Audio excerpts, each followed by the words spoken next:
ناظرین، میں اس وقت موجود ہوں علامہ سعد رضوی صاحب کے پاس، اور میں جب بھی یہاں پر آتا ہوں، جب بابا جی کی زندگی میں آتا تھا تو اس وقت بھی کیفیت ایسی ہوتی تھی دل کی کہ دل مچل مچل جاتا تھا، اور اب جب ان کی رحلت کے بعد یہاں پر آتے ہیں تو کچھ عجیب ہی احساس، کچھ عجیب ہی ان کے ہونے کا، اپنے آس پاس ہونے کا احساس ہوتا ہے۔ اور پھر جب علامہ سعد صاحب سے ہم ملتے ہیں، ان سے گفتگو کرتے ہیں، ان سے بات کرتے ہیں، تو ان کی باتیں سن سن کے دل بھرتا نہیں ہے، دل کرتا ہے کہ اور ان سے باتیں کرتے رہیں، اور بابا جی کی باتیں کرتے رہیں، سنتے رہیں کیا سیکھا انہوں نے، کیا سکھایا انہوں نے۔ بہت سی چیزیں، بہت سے ایسے موضوعات ہیں جو ڈسکس کرنے ہیں مجھے آج علامہ صاحب سے، اور کافی عرصے بعد یہ انٹرویو ہم کر رہے ہیں، تقریباً کوئی 1.5 سال کا عرصہ رہا اس میں، تو ایک بہت لمبا عرصہ اس میں جیل میں رہے علامہ صاحب، اس کے حوالے سے بھی بات کریں گے۔ پھر حکومت بھی بدل گئی اس سارے عرصے کے دوران، اکانومی کے بڑے برے حالات ہو گئے۔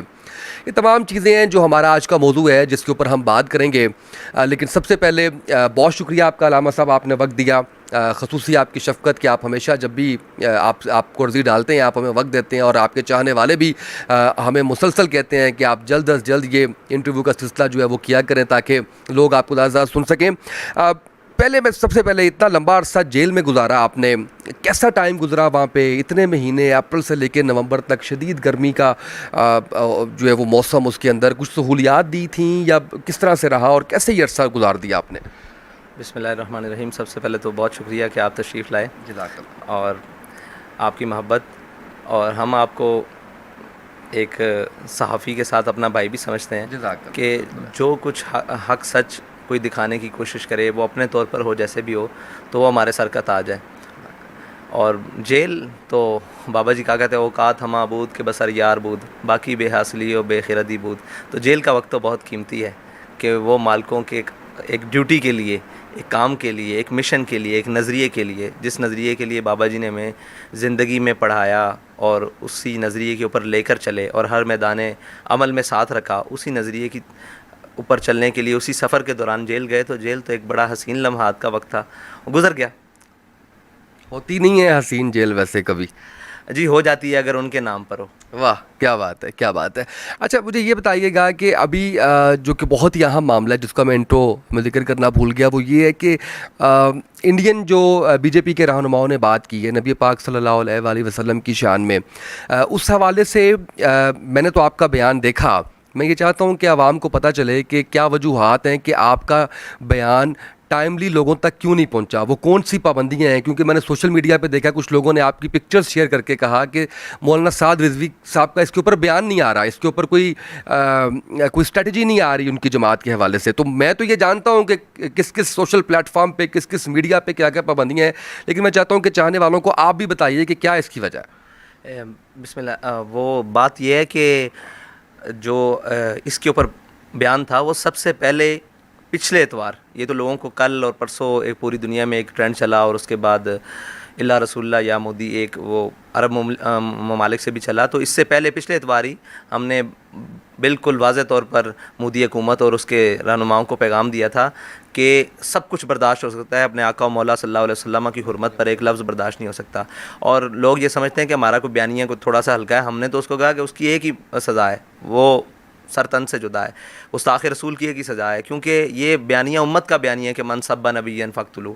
باقی اس پیغام کا نہ پہنچنا تو یہ لوگوں کا ایک ہے کہ وہ مانتے کسی اور کے ہیں، پیچھے کسی اور کے چلتے ہیں، تو ہماری باتوں سے وہ کنارہ کشی کر لیتے ہیں۔ آج کل ایسا دور آ گیا ہے، ہر ایک کے ہاتھ میں موبائل ہے اور یہ ساری چیزیں ہیں، لیکن جو سوشل میڈیا ایک پابندیاں ہیں ان کی وجہ سے ہمارا پیغام ان تک لیٹ پہنچتا ہے، اور کچھ وہ بھی ذرا پردہ اوڑھ کے رکھتے ہیں ہماری جانب سے کہ جناب ان کو تنقید کا موقع مل ہے، لیکن ہمیں اس بات کی پرواہ نہیں ہے۔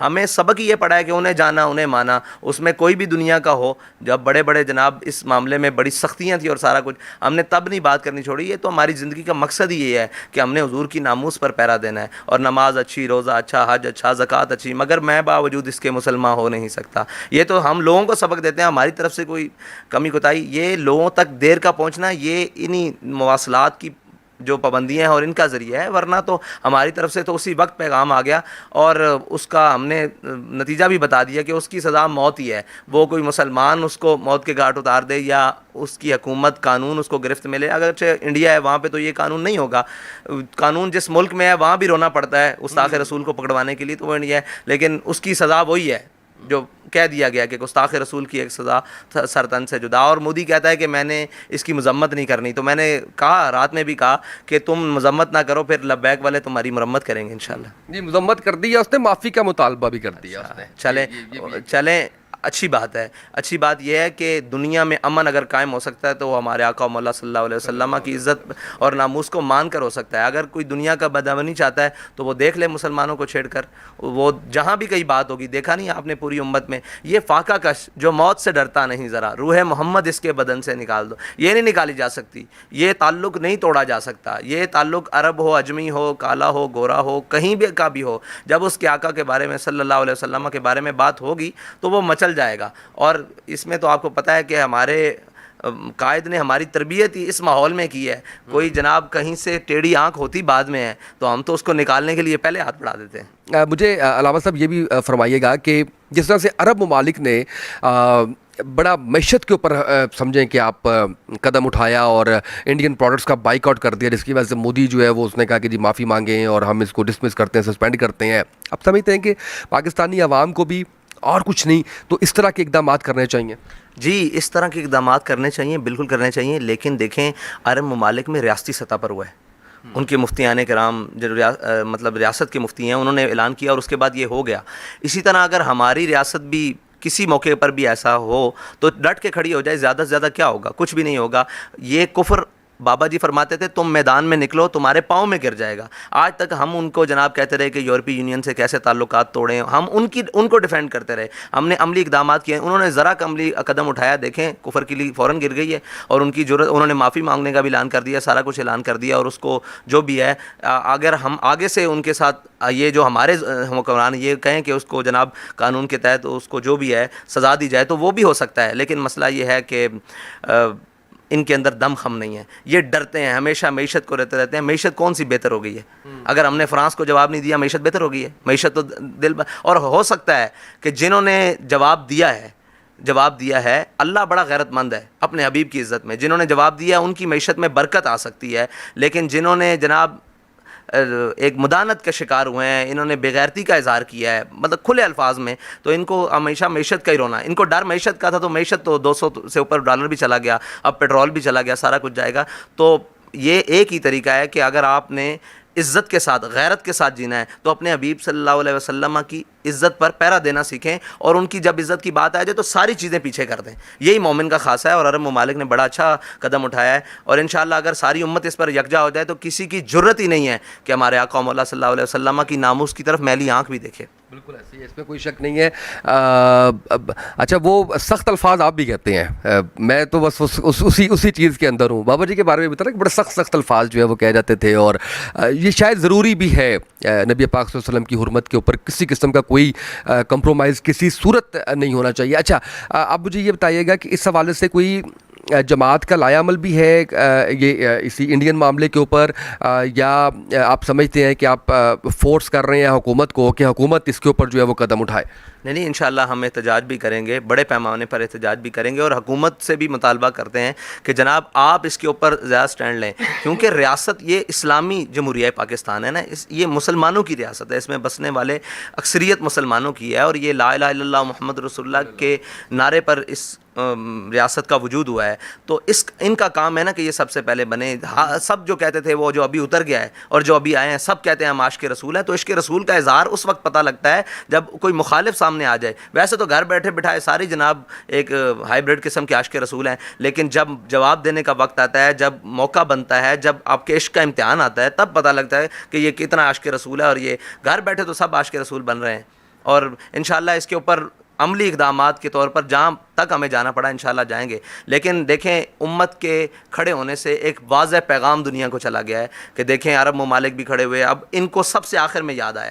یہ ہمارے جو بیٹھے ہیں نا, یہ دیکھ کر بھیڑ چال, ان کا اپنا تو موقف ہے کوئی نہیں, اب عربوں کا دیکھ کر جنا ان کو بھی یاد آ گیا, بھائی تم سب سے آگے پاؤں نکال کر تم یہ بات کرو, تمہارے پیچھے چلیں قوم.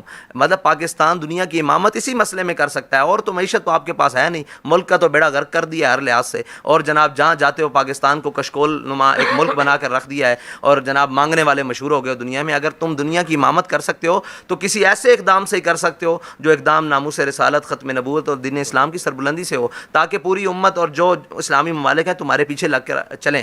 لیکن یہ موقف تب لیتے ہیں جب دیکھتے رہتے ہیں ایک دوسرے کو, بھائی جا گرم ہے, مطلب پنجابی میں کہتے ہیں کہ اگر جگہ گرم ہے تو ہاتھ نہیں ڈالتے, اگر مناسب ماحول, آپ بولیں پنجابی بولیں آپ, پنجابی میں جا تتی ہے ویخ کے پیر رکھ دیں, بھائی تتی دا نہیں. حالانکہ مشکل حالات میں قدم اٹھانا وہ اللہ کی طرف سے بھی مدد آتی ہے اور وہ قوموں کے لیے بھی باعث برکت ہوتا ہے اور باعث افتخار ہوتا ہے اور آگے بڑھنے کا ذریعہ ہوتا ہے. آسان وقت میں کچھ بھی کرنا یہ تو کوئی اہمیت نہیں رکھتا نا. اگر آج کوئی پاکستان کی معیشت کو بہتر کرے گا تو وہ لیڈر کہلائے گا, وہ جناب رہنما کہلائے گا, اور وہ پاکستان کو جو اس دلدل سے نکالے گا, معاشی دل سے, وہ رہنما کہلائے گا. اگر پاکستان صحیح صورت حال میں چل رہا اور کوئی آ کے کہے میں نے یہ کرنا ہے تو وہ اس کی کوئی اہمیت نہیں. اسی لیے مشکل وقت میں فیصلے کرنا اور درست فیصلے کرنا یہ قوموں کا وتیرہ ہونا چاہیے, اور ان کو لیڈرز کہا جاتا ہے. یہ جناب ماحول دیکھ کر باتیں کرتے ہیں جو ہے نا, عشق ماحول والا نہیں ہے. حضور سے عشق جو ہے نا وہ ماحول کے ساتھ نہیں ہو سکتا, وہ ہاں جی جی وہ وسائل کے ساتھ بھی نہیں ہو سکتا. وہ مسائل عشق جو ہے نا وہ بالکل برہان ہے, کھلی دلیل ہے.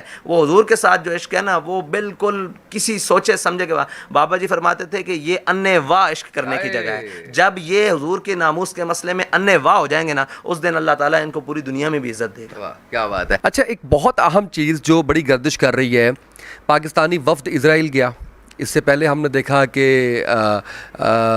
جو حکومت تھی خان صاحب کی, اس کے اندر بھی یہ بات کی جا رہی تھی اسرائیل کو تسلیم کرنے کے حوالے سے.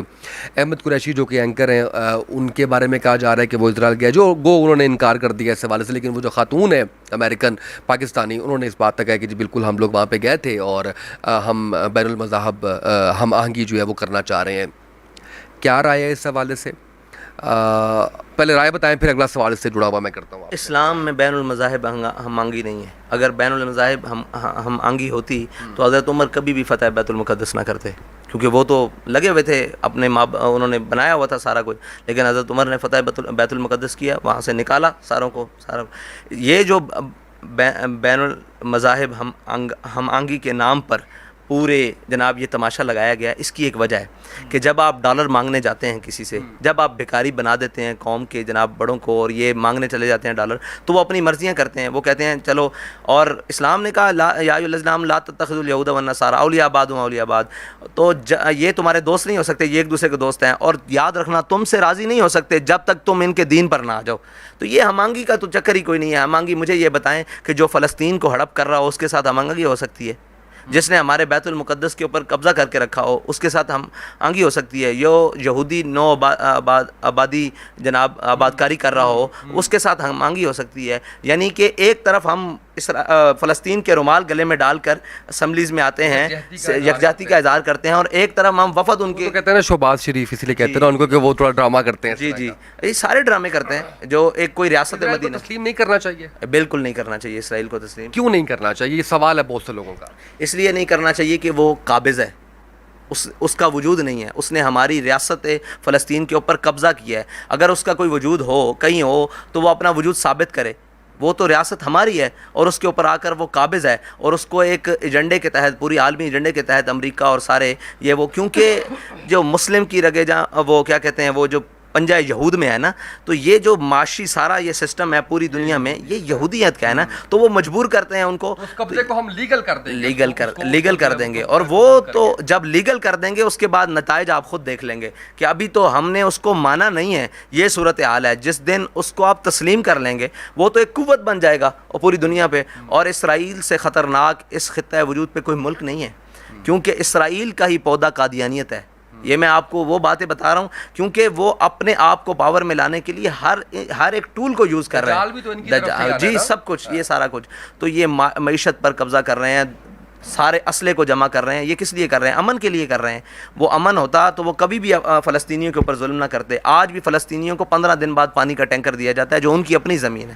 لیکن مسئلہ یہ ہے کہ وہ دہشت گرد نہیں ہے, وہ قابض نہیں ہے, وہ سارا کچھ نہیں ہے. اگر کوئی فلسطینی ہاتھ میں پتھر اٹھا کر پانی کا ٹینکر لینے کے لیے آگے بڑھتا ہے تو وہ دہشت گرد ہے. تو دہشت گرد ریاست کو اور ناجائز ریاست کو ہم کیسے تسلیم کر سکتے ہیں؟ جو کسی کے حقوق کو جناب غصب کرنے کے لیے آئے اس کو تو ہم تسلیم نہیں کر سکتے. تو یہ سب سے بڑی وجہ ہے کہ ہم اس کو تسلیم نہیں کرتے. اور جس دن پوری دنیا میں ابھی تو تسلیم کافی سارے ملکوں نے، عربوں نے بھی کیا ہے، یہ اس کا نتیجہ بھی دیکھیں گے. ہاں اس سے بچنے کے لیے یہی ہے کہ جیسے ابھی انہوں نے ناموس رسالت اور ختم نبوت دین کے لیے، کیونکہ اسلام ہی کسی بھی جو ریاست اس کی بنیاد پر بنی ہو، وہ اسلام ہی اس کی ڈھال ہے. جب اس کی بنیادی اصولوں کو چھوڑا جائے گا تو یہ ہمیشہ گر جائیں گی. تو فلسطین کی بنیاد بھی اسلام ہے اور وہ اسلامی ریاست ہے. جب اس کے اوپر آپ کسی بھی یہودی ریاست کی بنیاد اس کو اجازت دے دیں گے تو اس دن ختم ہو جائے گی ساری بات. اچھا، اسرائیل کو تسلیم کرنے کے لیے کافی زیادہ لابنگ کی جا رہی ہے گزشتہ حکومت میں بھی اور ابھی بھی. اگر اس طرح کی کوئی بات آتی ہے تو آپ کا اور جماعت کا اس کے اوپر کیا لائے عمل ہوگا؟ ہمارا وہی رد عمل ہوگا جو پہلے جس بات میں ہم مشہور ہیں. یہ بات ہم نہیں گوارا کریں گے، بالکل سے بھی گوارا نہیں کریں گے، اس لیے کہ ہم فلسطینیوں کے ساتھ ہیں، قول کے ساتھ نہیں، عملاً بھی ساتھ ہیں. ہم عملاً بھی ساتھ ہیں، یہ سارے قول کے ساتھ ہیں، یہ صرف اس وقت کو کیچ کرنے کے لیے ساتھ ہیں. ہم نے تو آج بھی کہا کہ یاسین ملک کی باری میں اگر ہماری حکومت ہوتی تو ہم بھارت کو بتا دیں کہ تم نے کیسے یاسین ملک کو سزا دی ہے. لیکن جنہوں نے اپنے ملک کے اندر خود کشمیر کا مقدمہ لڑنے والوں کو سزا دی ہو، وہ کیسے بسا سکتے ہیں؟ اسی طرح جن کو اسرائیل اور ان کے ساتھ یاری دوستی اور تسلیم کا شوق ہے وہ وہاں چلے جائیں. وہ اس ملک میں کیوں ہیں؟ اس ملک کے بسنے والوں سے پوچھ لو. بھائی فیصلہ اگر جمہوریت ہے تو جمہوریت سے پورے ملک سے پوچھ لو کہ وہ کیا چاہتے ہیں. ابھی آپ سروے کروا لیں پورے پاکستان سے، مسلمان چاہتے ہیں کہ ہم ان کے ساتھ نہیں ہو، تو یہ کسی صورت میں ہم برداشت نہیں کریں گے. اور اس کا اتنا سخت رد عمل ہوگا پوری قوم کی طرف سے، شاید حکومت برداشت نہ کر سکے.